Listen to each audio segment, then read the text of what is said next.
Came in the middle of a dark place and completed in an even darker place. It is interesting, isn't it?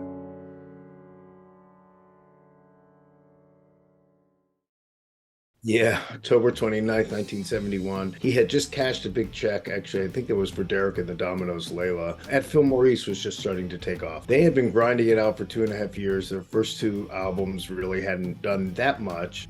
Their self-titled album and Idlewild South, both of which are considered classics now, but they didn't make a huge dent. But they were touring, developing their reputation on the road.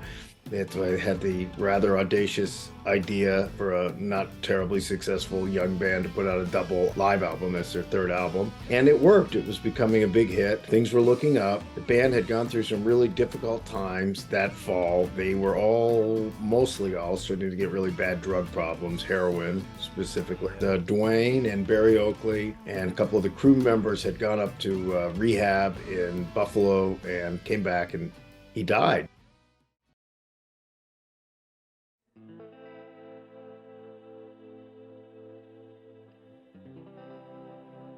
It was a crushing blow. Band reconvened pretty quickly, kind of amazingly quickly, and finished Eat a Peach. They recorded Ain't Wasting Time No More, which Gregg wrote in response to his brother's death.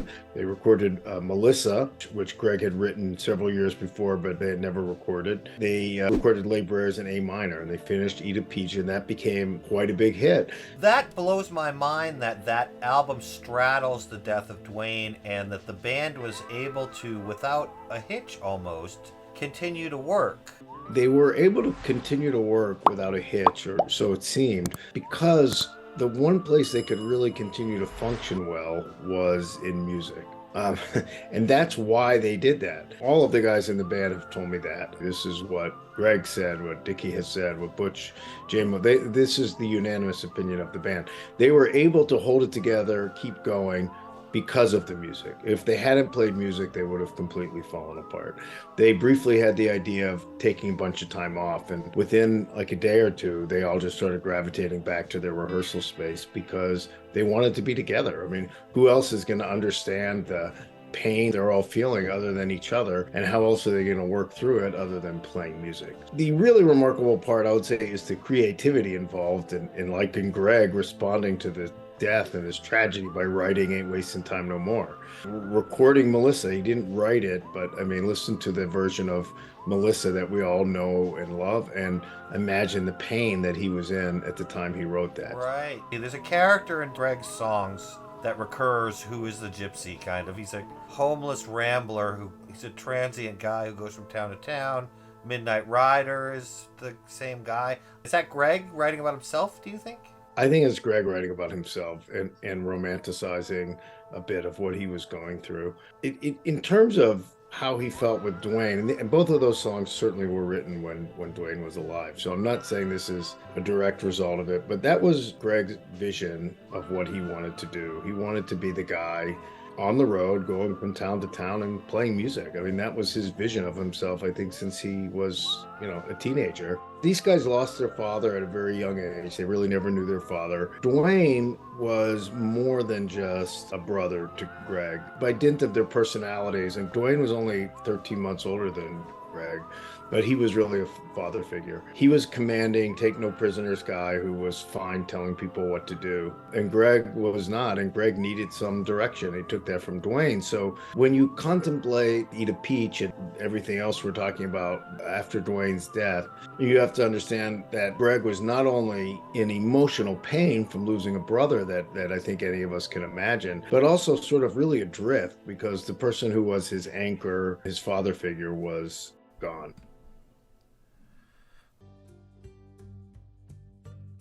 That leads us to Brothers and Sisters. Another tragedy struck before that record happened.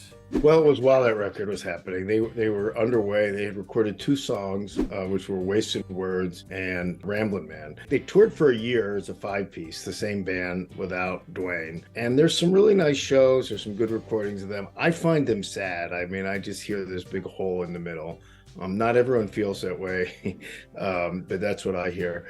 But they all kind of knew they needed something. They had gotten through this year. They couldn't deal with adding someone else because that would have felt like replacing Duane, which was felt too morbid to them. And they sort of stumbled onto the idea of adding a piano player, which was Chuck Leavell.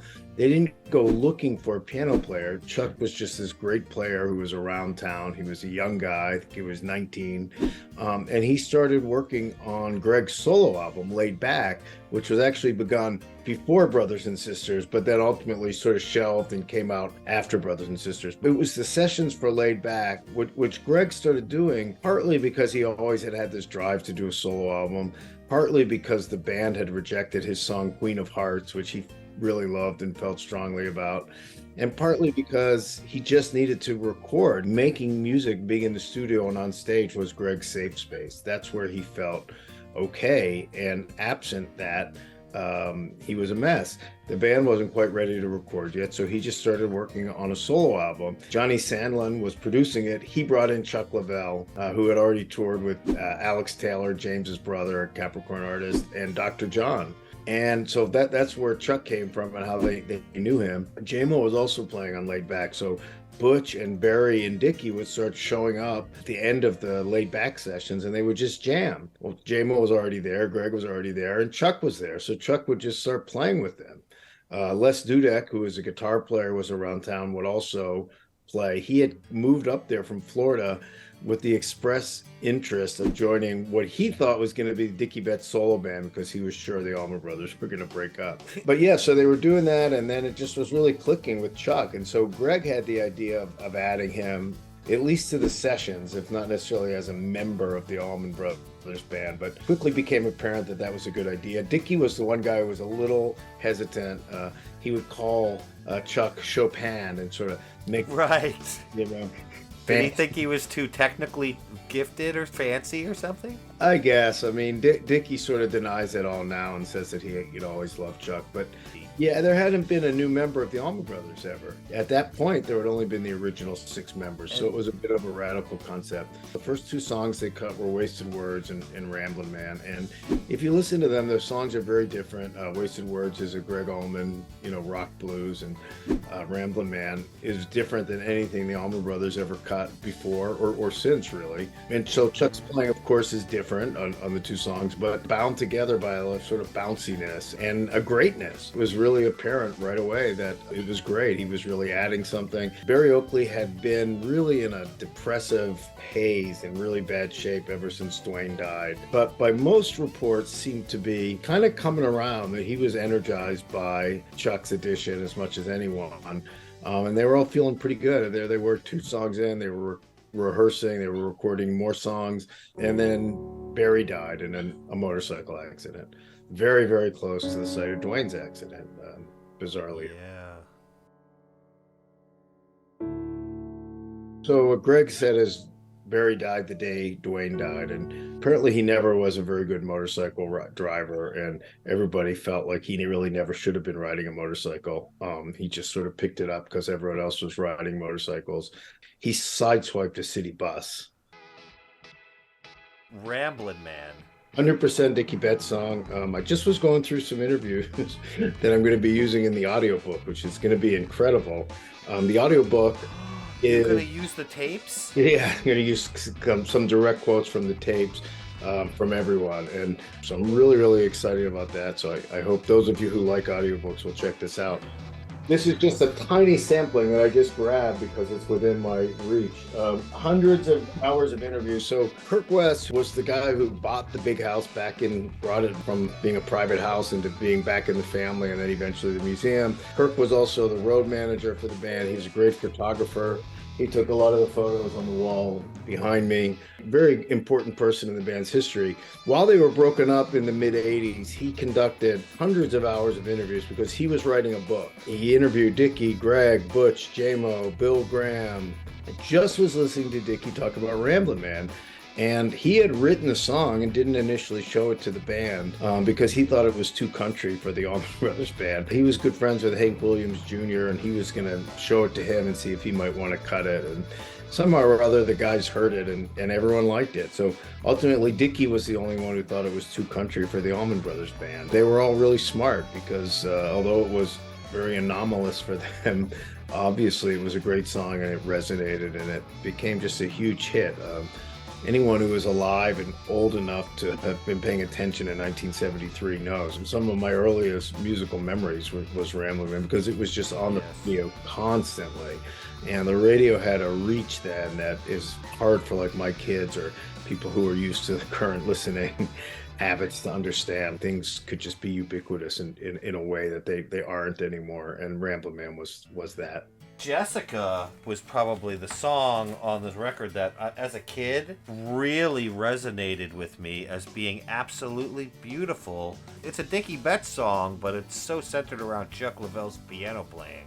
So Dickie wrote it, and it's 100% a Dickie song, but you're absolutely right. It's an interesting song because it's one of those songs where it's almost impossible to imagine it having been recorded in the original iteration of the band. You know, having said that, I'm sure that if Dickie had written it and Duane had heard it, he would have recognized its brilliance and figured out a way to make it sound incredible. It just would have been really different. Duane played incredible solo on Blue Sky, for instance, which was, at that point, it was a really different approach. It was this sort of major key country-ish song, very different type of guitar playing, and both Dickie and Duane sound great on it. I'm certain Duane would have figured out something to do with Jessica. I just have no doubt. That song is probably the most representative of the new era of the band and the way it was going to be different.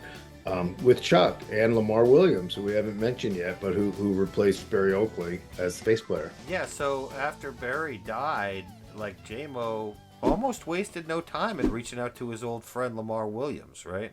Yeah, well, they started trying guys out, and it's really interesting. I got to tell you, you know, now that I've done so much research and I know the history of the band so inside out, it's interesting to realize how unreliable first-person interviews can be. Just listened yesterday to an interview with Kirk was doing with Gregg, and he's sort of saying, well, when you started auditioning bassists after Barry died, and Gregg said, we didn't audition bassists. No, it didn't happen. Lamar, you know, Jaimoe brought Lamar in, and that was that.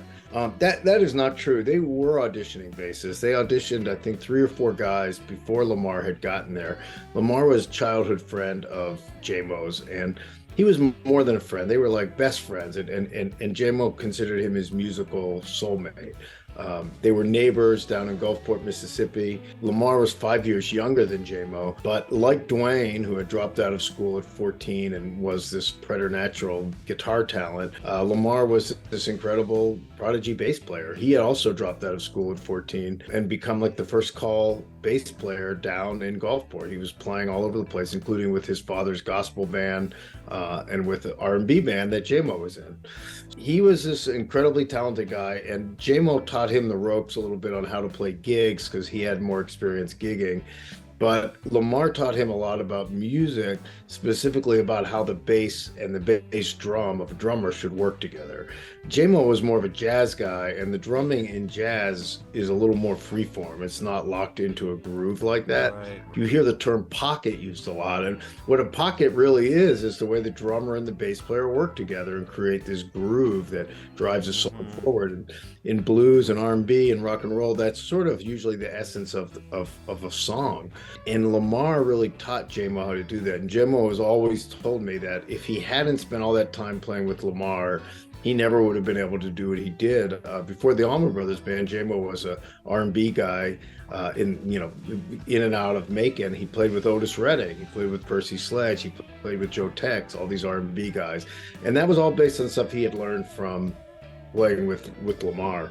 They were trying out bass players, and Jaimoe said, I'd like to also try my friend. And he got a hold of Lamar, who was in New York auditioning for some gigs.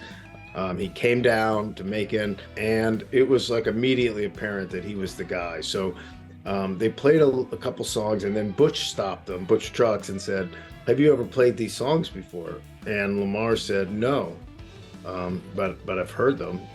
And he said, would you mind leaving the room, please? I want to have a band meeting. So Lamar left the room, and Butch said, listen, this guy's never even played these songs before, and he's playing them like he wrote them. He's so clearly the guy. And remember, they had already auditioned 3 or 4 guys, including some really talented musicians. like Mark Andes, who went on to play with Hart and Firefall, Kenny Gradney, who had just left Delaney and Bonnie and was about to join Little Feat. Really good guys, but Lamar was just clearly the guy. So Butch said, why don't we just end this audition and make it a rehearsal? I mean, does anyone disagree? And nobody disagreed. Everybody was on board. And that's it. Just like that, Lamar was the bass player. And within a few days, they were recording again. But the more I was reading both of your books, Jaimoe was a key figure. He was key sort of intellectually with the concepts of what they were doing, brought in the jazz element. He had a musical purity that even when things got really out of control, you read Brothers and Sisters, you'll notice there's a lot of stories about madness and insanity. And of the original members, Gregg, Dickie, and Butch were all partaking in that madness. Jaimoe never really did. It's not to say he didn't use drugs or have his issues, because he did, but he was always very centered. He was the same person making no money as he was when they were the highest grossing band in the world. Jaimoe, Lamar, and Chuck were really pretty together musically, and they held things together no matter what. That's why eventually there were so many rehearsals where they were the only three who showed up. They just started playing together. And when the Allman Brothers broke up in 1976, they formed the band Sea Level. Essentially already existed because they were so often the only three guys there. And they just started, loved playing together and had this musical connection.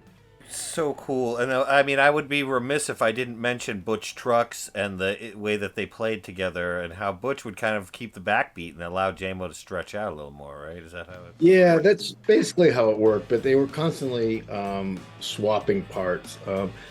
It's interesting. There's some stuff in this book that Butch talked about. After Lamar came in, Butch felt a little more free to roam off of the straight. Yeah, ballers. We're talking about the Allman Brothers had two drummers. And the Allman Brothers were very unique in the way they used their two drummers. I mean, Grateful Dead also always had two drummers. It was sort of similar relation where Bill Kreutzmann was essentially like the Butch and Mickey Hart was more the Jaimoe as far as that goes. But those guys really planned their stuff out. They worked out parts. What's amazing about Butch and Jaimoe is they really didn't. They mostly just played. They had a natural connection where they didn't really have to work it out. And I've talked to them both at length, Butch, God rest his soul, and Jaimoe.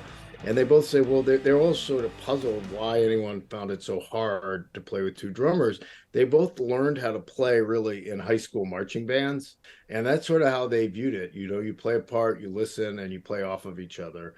The same way that a drummer might play off of something a guitarist is playing, you can play off something another drummer is playing. Pony Boy is one of my favorite songs on the album, and I think it's the last song. It's tucked in. It's Dickie Betts. It sounds so sweet.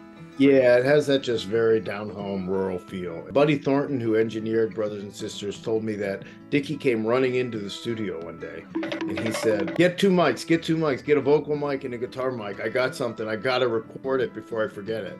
He had just written it and literally ran in to record what was essentially a demo. Of course, this was before iPhones. He ran in there, they set up a stool, they set up a microphone for his wood resonator dobro. It was Duane's guitar that Duane had played on Little Martha. Set up a mic for the vocal, they set up a mic for the guitar, and they recorded it. It was just supposed to be a demo. That is the vocal, that is the take of the song that was used. They just added some other stuff. Tommy Talton from the band Cowboy, who was all over, laid back and was friends with everyone, was always in the studio, added acoustic guitar. Lamar played some upright bass, they added, and there's no drum kit. The only drum is Butch playing on like a piece of plywood. Pony Boy is his horse, ballers, and he'd carry him home. Right, so apparently that's based on a true story, which was Dickie's uncle kept getting DUIs.